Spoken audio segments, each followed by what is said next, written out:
So Randy Erwin here, National President of NFFE-IAM. We're here in Washington, D.C., outside the Department of Veterans Affairs. We just hand-delivered a letter to the Secretary asking him to immediately restore collective bargaining rights for 400,000 workers at the Department of Veterans Affairs, many of them NFFE-IAM members.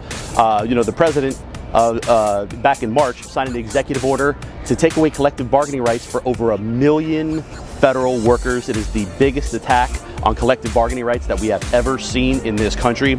Since then, they have, tried to rip up collective bargaining agreements. I should say they're doing that illegally, and we are doing everything in the world to stop them, and we will stop them. Legislation to stop that executive order.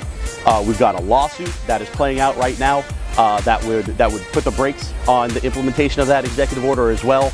But most recently, just a couple of weeks ago, there was an executive order, a second executive order to include more agencies that they would take away collective bargaining rights from. But in that, they included a provision that said for just the Departments of Veterans Affairs and DOD, if you want to opt out of taking away collective bargaining rights away from your workers, you should send a letter to the President and ask to do that, and that will be granted. And so we have taken this opportunity to, to ask the Secretary to take this president up on that opportunity.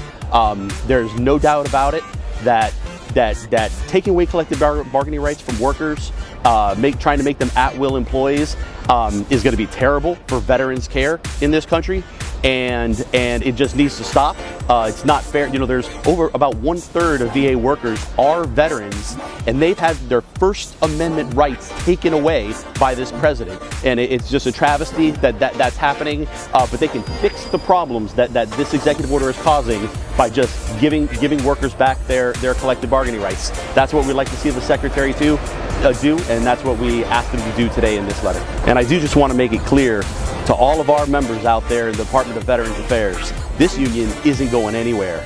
They're trying to take your rights away, but your rights are codified under law, and that supersedes what happens in an executive order. That means your rights are intact, and we're getting them back for you. It's a matter of when we get you your rights back, not a matter of if. And this union will stop at nothing until that's done.